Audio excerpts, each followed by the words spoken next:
Welcome to the What to Read Next podcast. This podcast is hosted by Laura Amin, a voracious reader of romance and young adult novels. In this podcast, Laura interviews fellow readers and authors and asks them for book recommendations of what we should read next. We hope you enjoy it.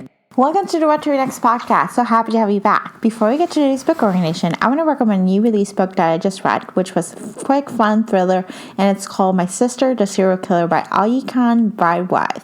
This is a story about two sisters who grew up in an abusive household, and one sister turned out to be a serial killer, while the other one is in charge of cleaning out her mess. This book was set in Lagos, Nigeria, and it was short, fun, and witty read. I encourage you to pick it up. If you enjoy thrillers, this will be a fun thriller to pick it up. Now let's get to today's book recommendation with Katie Basel from St. Martin's Press. Hi, Katie. Welcome to the What to Read Next podcast. Hi, Laura. Thanks so much for having me. So happy to have you here. So tell us who you are. Yeah, so I currently work at St. Martin's Press as a Publicity Manager, and I work on a lot of commercial women's fiction here, and I would say I specialize in thrillers. And we're going to be talking a little bit more about it. So how did you get started in St. Martin's Press?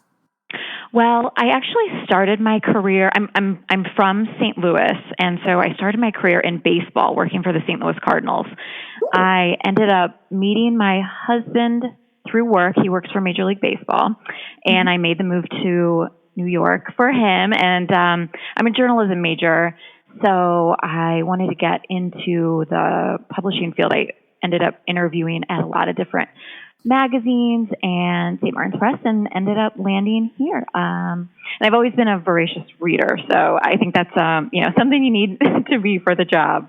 Mm-hmm. Yeah, I can imagine. You probably have access to all these books, but you also have to read them, and so you can sell them and you can share it with others. Yeah, I definitely try to do a lot of non-St. Martin's Press reading. So I definitely go out of my, I buy from other houses. I love it. That's awesome. So let's talk about your reading life. When do you read? Well, I just moved to Maplewood, New Jersey. So that's about a 40-minute commute from there into the city. So I do most of my reading on the train. Mm-hmm. And then I also have a little toddler. He's 2.5. So I also do a lot of reading after he goes to bed. Yeah, I can imagine. I think having a child just changes everything. So yeah, no more free time. No more free time. That is true. So what do you love most about reading? Well, I think, in this digital age, it's kind of miraculous that we can still pick up a hardcover and do something that people have been doing for centuries. And, I love everything about reading. I love recommending books to people. I love going into bookstores and finding new books and looking at all the beautiful jackets. And I have a pretty big library in my house. And whenever people come over, that's one of my favorite things to do is loan out my books or gift out my books and make recommendations to all my friends and family. Mm-hmm. Yes, I love making recommendations. That's like my favorite thing. It's like, just being an ambassador for each book. Yeah. So what would you like your reading life to be different if you have a magic wand?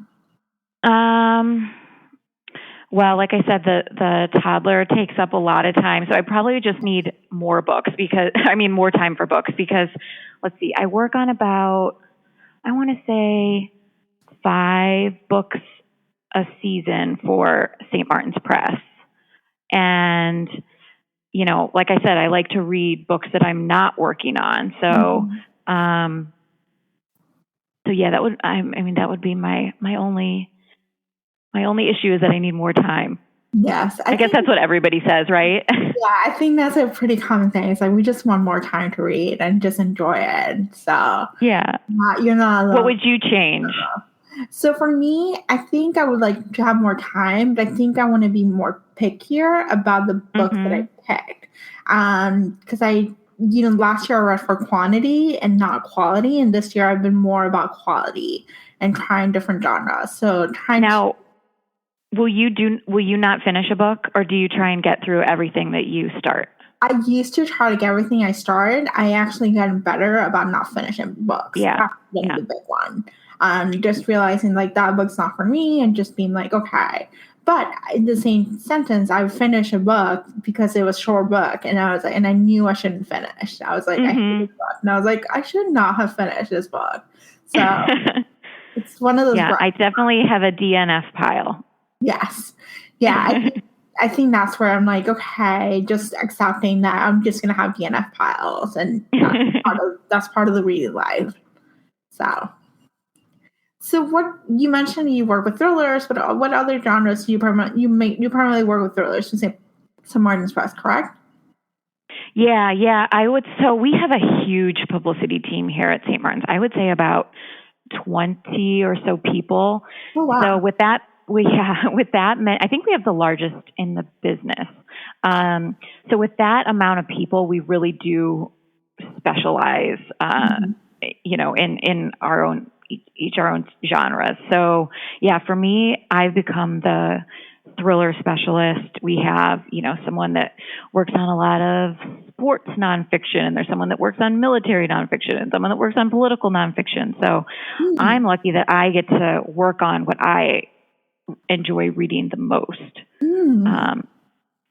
So the thrillers, and then, commercial women's fiction, the kind of book clubby books. And I do work on some memoirs here and there.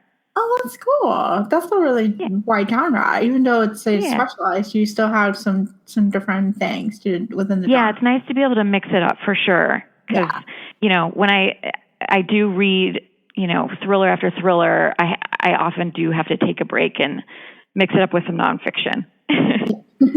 I'm right now on a thriller bench, and I'm like, okay, I had to read, I ended up reading another book, and I was like, okay, I need a checklist just to break it down. A palate cleanser, yeah. Yeah, just having a palate cleanser, then I can get back to the thriller. So it was like, okay. What's the last thriller that you read? Watching You by Lisa Jewell. Oh, yeah, I've heard she's great. I've never read any of Lisa's books. So this is my first book for her. It was interesting. 80% of the book was one way, and then the ending was completely different. It was like completely different characters, completely different storyline. So it was an interesting book. It was not my favorite, but I have heard other books that I heard really good things about it. So I may read it later on. Yeah, I think I've shelved her on Goodreads. I need to actually go out and buy it. Yeah. So it was good. It was definitely one of those books I was like, okay, I would have like the 80% that I read, that would be to end that ending, or to have the last 20% to be a whole other book. So it was an interesting book to read. So what are some of the books that were released in St. Martin's Press this fall that we should pick up? Well, one of my favorites for 2018 is The Wife Between Us. That actually just released in paperback. It went on sale in a hardcover in January and was a breakout bestseller for Greer Hendricks and Sarah Pekkanen. And they have a really interesting working relationship. Greer used to be an editor at Simon & Schuster, and when she ended up leaving the business, she approached Sarah, who she'd actually edited while at Simon & Schuster, about writing a book. So they joined forces, and they wrote this incredible thriller. I would say it's 10 times better than Girl on the Train. Definitely on par with Gone Girl. You think you're reading about this woman who's been scorned by her ex-husband. You think that he's left her for this younger, more beautiful fiance. And then about midway through, they completely flipped the script. It's one of the only books I've ever read where I gasped out loud numerous times. And immediately when I finished, I had to start it over and read it again. This was a huge bestseller for us. It's been optioned for film by Steven Spielberg, and the same production company that produced the Girl on the Train movie, actually. And I just cannot say enough good things about it. It was I read it on a flight to Iceland in about 7 hours. I couldn't put it down. Immediately emailed my boss and said, I have to work on this book. And the authors are so lovely. I mean, just the most wonderful people you could meet. So, yeah, that's one I can't recommend highly enough. That was actually one of my top favorite books of this year. Oh, good. I'm so glad to hear it. I read it, I think, in January. It was one of the few books that I ended up buying on Kindle. And it was just like I couldn't stop reading. And then I just gasped when the midway point, when it was like the story you hear this one way, and then you realize it's a completely different story that's talking about. It was so good. And it's currently up for Goodreads Choice Awards Best Mystery Thriller of the Year. So we've got some stiff competition with Woman in the Window on there too. But I know. I cast my vote. I did. I cast my vote too because it was actually one of my favorite books. I mentioned it a couple of times in the podcast, and the blog. It's one of my top favorite books that I read. Oh, I'm so glad to hear it. And I read their follow-up, Anonymous Girl, and it was just as good. So. Yep. That's our biggie for 2019. Yeah. So it's so exciting. So what are some of the most anticipated new release for 2019? Some marketplace we should look forward to. Yeah, so you named one of them, An Anonymous Girl. That is the new book, the new thriller from Greer and Sarah. And the premise of that one is that this young New Yorker, Jessica Ferris, she needs money to help with her sister's health. Her sister has some health issues back home. Mm-hmm. So Jessica sneaks her way into this psychology study. And she's thinking, easy money. But then the questions start off kind of odd. And the doctor behind the study, at first blush is beautiful and intelligent and caring. And then Jessica slowly finds out that this woman is completely twisted, and the questions evolve into outings where Jessica is told what to wear and what to say. So it turns into this incredible cat and mouse thriller. And that one goes on sale January 8th. So that's one of our first big books of the new year. And you should pick it up. It's really good. I'm buying the hardcover. That's how much I like it. So. And then I'm not working on this one, but a lot of people here are super, super excited about. If you've heard of Tan Franz, he's on the reboot of Queer Eye for the Straight Guy. Yep. And he's written a memoir, and that one goes on sale, I want to say April of this year. And that one's called Naturally Tan. So cute title, cute package. I think he just recently released the cover on his social media. But I haven't actually seen the reboot of the show, but all the girls in the office keep telling me that I need to tune in. That's awesome. Yeah, I was definitely picking that out. So I'm excited. And one other one that, since I keep talking about thrillers, I'll talk about a romance instead. But I'm working on this book called The Girl He Used to Know by Tracy Garvis Graves. She kind of came into prominence around the same time as the 50 Shades author. They were both self-published and then got picked up by big publishing houses. Her debut was this book called On the Island, which was a little bit like Blue Lagoon, if you've ever seen that movie, two people stranded on a deserted island. But anyway, The Girl He Used to Know is about, it's a second chance love story. These two just completely endearing characters, they meet one another at a chess club, and circumstances kind of tear them apart, and then they reunite 10 years later and rekindle their love story. And the main character, Annika, she is beautiful and brilliant, but she is she's on the spectrum, so she's on the autism spectrum. And Jonathan, her love interest, throughout the book, you see is just comes to her with open arms and is willing to handle any challenge that's presented their way. And it's just so sweet. I can't recommend that one highly enough either. Yeah, I read that book too. So good. Yeah, so lovely. And, I love On the Island. On the Island was like one of my favorite. Oh, you read On the Island. Oh, cool. Yeah. And so I became a fan of hers. And when I knew she was coming out with a new book, I was like, I need to pick it up. And so I was able to get an e-alley, and it was so good. I love that it was set in 1991, 2001. So it was like, it was sort of, set in a different time zone, and the story, the second chance romance, it was like so powerful. It was so good. Yeah, I know. I keep calling it Eleanor and Park meets Eleanor Oliphant is Completely Fine. Yes. I think it's a nice mashup of those two. Yes, it is. So good. Awesome. So now let's talk about your reading life. What are your top 3 favorite books of all time? So I would say one of my top books is The Little Friend, which is Donna Tartt. I think it was Donna Tartt's second book. Mm-hmm. So this is like the sophomore novel that I think is the most underrated of her books. Mm-hmm. Well, I guess I shouldn't say that, because I have actually never read The Goldfinch or what was her big debut? What would you say? Secret History, I think. Yeah, The Secret History. Yeah. So I loved The Little Friend. That one, and you know what? I read this one so long ago, but I think it was set in the 70s, so that gave it a different vibe, and the South in the 70s, and I don't know. It's just one of those books that really stuck with me, and I can vividly remember certain scenes. And the protagonist is a young girl. She's kind of Harriet the Spy-ish. So that's one of my top reads. And then I guess my other 2, I would have to say Sophie's Choice and White Oleander.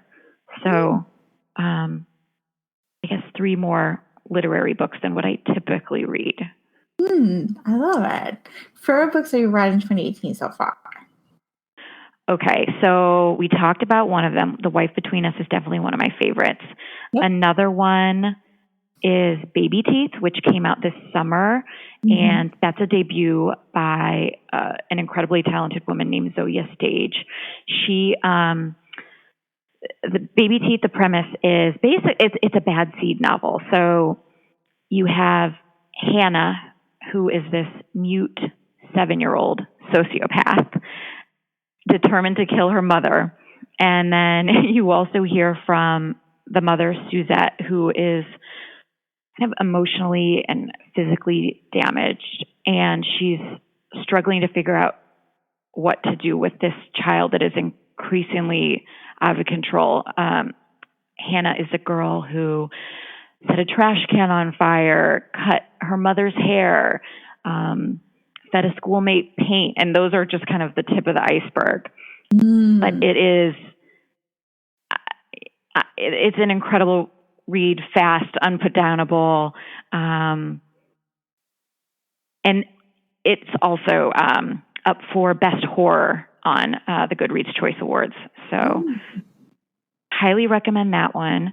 And then Our Little Secret, that's another one I worked on in April, I think it was. Another thriller. But when you start the novel, you're introduced to Angela, who's sitting in. She's being questioned by a police officer over the disappearance of this woman, Saskia, who is Angela's ex-boyfriend's wife. So, and then it kind of flashbacks to Angela and the boyfriend, HP, to their early years in high school and how they fell in love. And, you're Team Angela, you're like, who is this Saskia woman when Saskia is finally introduced and she kind of steals HP away from Angela. And I don't want to spoil anything, but it's another quick read. My sister-in-law, she says it's her favorite book of 2018. But that's by a Canadian author named Roz Ney, who Our Little Secret was a big bestseller in Canada. And so we were the lucky publishing house that got to launch it here in the States. I love it. I'm going to pick that one up. That's exciting.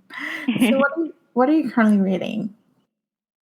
So I just got for, I guess it was Labor Day, my husband and I went on a 4-day backpacking excursion through Yellowstone.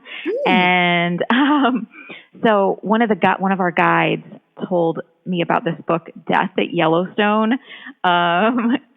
And it chronicles all the people that have died in Yellowstone, whether it's from bear attacks or avalanche or bison attacks or drowning in or being burned alive in one of the mud pots. It's just,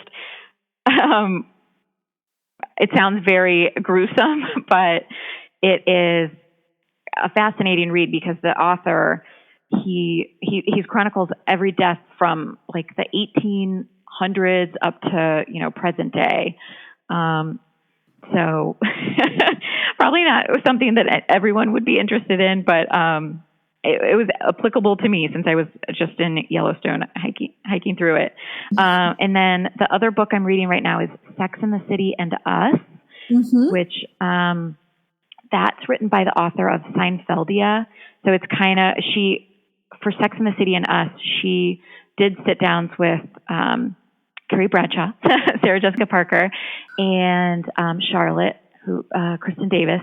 So she gives a lot of inside information into the show, and I actually got to see her speak in my local indie bookstore, and she was phenomenal. She showed clips from the show, and would get into background on the clips, and so that's been a fun read too, to counteract my Death at Yellowstone book. I love it. Yeah, that sounds like a fun read to do. It's like if you're a fan of Sex and the City, that would be a fun read. Yeah. So what is your go-to book recommendation? My go-to recommendation. So one of them is The Headmaster's Wife. Your listeners are going to get sick of hearing me talk about psychological thrillers, but it's written by Thomas Christopher Green, set in Vermont, I think it is. Yeah, it's got to be Vermont. I last read this one probably 4 years ago or so. But yeah, boarding school set in Vermont. And I'm actually working on Tom's new psychological thriller, The Perfect Liar, and that goes on sale in January. But The Headmaster's Wife is one of my favorites of the thriller genre. The other one would be The Good House, which we published a few years back. That one was written by Anne Leary, who her husband, I'm blanking on his name. Is it Tom Leary? Tim Leary? Anyway, he's a somewhat prominent actor. And Anne, his wife, is a writer. And The Good House, another thriller, New England set. But yeah, both of those are my go-tos. I stock a lot of them in my house, in my library, and I'm constantly doling those two out. I love it. That's amazing. Yeah. So that's it for our interview. Thank you so much for being on the show, Katie. No, thank you so much for having me. Thank you, Katie, for great book recommendations. For a detailed list of books mentioned in this podcast, please visit whattoreadnextblog.com/77. If you enjoyed this podcast, please consider leaving a review in iTunes. This will help the podcast get discovered by new audiences. Thank you so much for listening, and I will see you soon.